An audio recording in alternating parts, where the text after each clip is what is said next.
So I'm not gonna lie, I thought I was an optimistic person, but then I looked up the definition, which by the way reads hopeful and confident about the future. And in reflection, I realized that's probably not the case.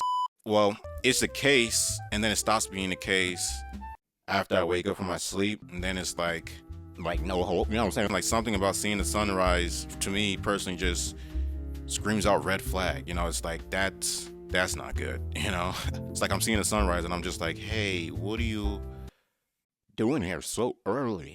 So not what I want. So not what I'm expecting. Well, no, I'm expecting it, but at the same time, I wish I didn't have to even consider it. You know, but the sun's here and the day's upon us, and we must.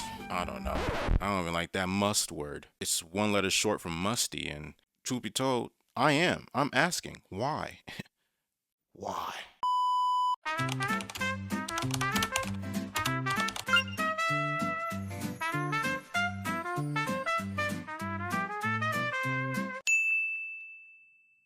Honestly though, I wouldn't say I'm not optimistic, right? I would probably just say I'm a realist. Like I'm not even pessimistic. Some people see me as that, but I'm not, right? I do live with like the mindset of giving the benefit of the doubt for whatever circumstances I'm in, right? But I think for me, I could probably just work on, increasing my current acceptable margin of error. What I allow to, like, my grace. I feel like for me, my social circle, my social circle is like complementary to like Yale's acceptance rate. I'm not really into new friends, new anything. I knew things, I could do new things, but things that I have no control over and new, it's like go wait in the lobby. I don't know what to tell you. You might not even get in this life. Don't even try.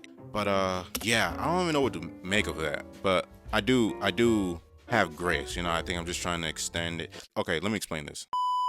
Okay, so here's the thing, right? Friends, family, you guys can get grace whenever. Honestly, not to say I don't care about you guys, but you guys are weird. Like I accept you guys as you are. Go be weird. Be who you are. Be who you want to be, right? But in the arena of life that's regarded as romantic and dealing with a significant other, hey man, watch yourself. Be weird, but don't be too weird, because there's a weird that's like goofy and like, hey, we're having a great time in this life.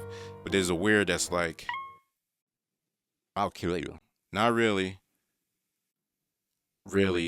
I'll let you decide if you want to believe what I'm saying. But like relax, like don't do too much. And the problem with me, right? Like I'm more leaning secure now, but there's still the avoidant part of my nature where when I'm in the midst of like something romantic, part of me is just like, dude, let's cut to the credits. Let's wrap it up. I'm seeing the flags. They're red. This doesn't look like it. You know what I'm saying? There's red flags everywhere in this great big world of ours, right? And honestly, personally, one of the red flags that I've peeped or noticed for myself, like when there's too many or too much of one race in one area, you know what I'm saying? That's a red flag. That's an honest red. When there's too many black people in one area, and this is coming from a black man, right?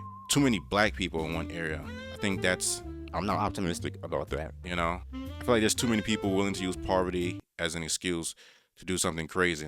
And I'm not saying black people are impoverished, Okay, I'm not saying that, but let's use our imagination here and run the numbers.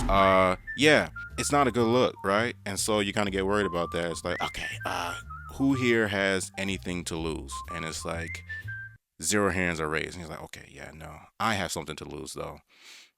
One of them being my life. So I'm gonna be a little bit anxious, and I'm gonna watch myself. Another race. Too many white people. Too many white people in the area is a red flag as well. And I honestly can't tell which one is worse. Too many black people, too many white people. Both give me the heebie-jeebies, I know, I like with white people, it's just like, statistically speaking, right? If you see a group of white people, maybe you decided to stroll down to the lake one day, or you went to, I don't know, decided to visit Chapel Hill one evening. I don't know, right? But it's like, statistically speaking, one of you guys is racist, right? And the thing is, when you guys get together in an area, in a group, and let's say people are taking to IPAs, having a good time, that good time quickly turns racist, because racism seems to spread like wildfire amongst you guys. I think it's like that Luciferian pride, it's like, we're the best race, we did it, we got it, and it's like, hey man, you guys don't even know your ancestors. It's like you're saying we did it, but it's like some of you guys are undercover. Like some of you guys Italians, right? That's not, Italians aren't the same as Germans, but you guys put it all together and be like, wow, we're white. It's like, look at your background. But there's a false pride there, I think. And so that kind of, that goes on a run of its own, and it snowballs into something that nobody likes to see. The only group that doesn't make me want to run away when I see them all together, like if there's like, okay, too many Asians in one group, it's not like, I can't even use the word too many, because too many has like a negative connotation to it. Like it sounds like I'm complaining, like, oh, too many Asians. Like that's not, like, a group of Asians, that's a green flag to me, right? I could feel comfortable around a group of Asians, if I walk to, I don't know where I'm going, I don't want to say anything racist, but a group of Asians, right? Maybe I'm walking onto the set of Rush Hour 4. I don't know, right? But in my mind, I'm like, nah, I'm cool, Maybe we might get into some meditation in a few, or maybe we might have like a banging meal, you know what I'm saying? Like it's like, I'm optimistic about a group of Asians. I'm not gonna lie, they're killing it nowadays, you know what I'm saying? They're cool, they're calm, they're collected. So I'm rocking with the Asians. Hispanics is another race. I'll say they kind of like, it's a yellow flag with them. It's, you really don't know what you're getting into. A group of Hispanics, it might be like somebody's quinceañera, or a little league soccer game. I don't know, but it's like that's a good side, right? You're running into a group of Hispanics. That's what you might get on a good day. On a bad day, you might be in the middle of a soon-to-be nationally televised drug bust. It could possibly be going down in 5 to 10 minutes. So you never know. But I think the only race where if it's too many of them in the area and you still aren't like worried, it would probably be the Asian people. Everyone else is kind of too many Indians in the area. That's probably like, I have something coming to mind, but I'm afraid to say it, but I'm just gonna say it. I'll probably like hold my breath, right? That's something I'm working on though, personally, because I do be living in the gaps, right? I live in the gaps between what ought to be like the ideal and then what actually is. And then I go take a nap, right? Because that's exhausting to have to constantly be aware of how things fall short.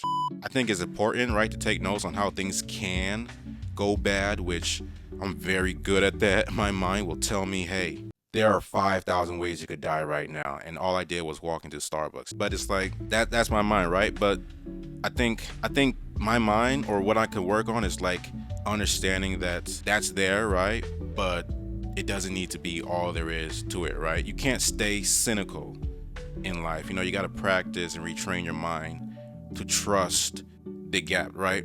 Because the gap, it can only be filled through living, right? You can't sit behind a glass wall and think things are going to fall into place as you want them to, or as you expect them to. To live forward in stride and in the midst of the foggy woods, right? The whole idea of like the truth sets you free. You got to test your fear with hope to be proven wrong, right? You got to negotiate for your peace and for your truth in life. And so that's something I'm working on, to be able to step into the world, step into life, step into relationships, step into my circumstances. Excuse me, my mouth started getting real. I'm not even gonna describe it, right? But step into my circumstances, step into life, still aware of the red flags and how things can go wrong, but having the courage and the belief in myself to be able to adjust, right? To be able to manage the fall from grace, fall from the ideal, that gap. And so type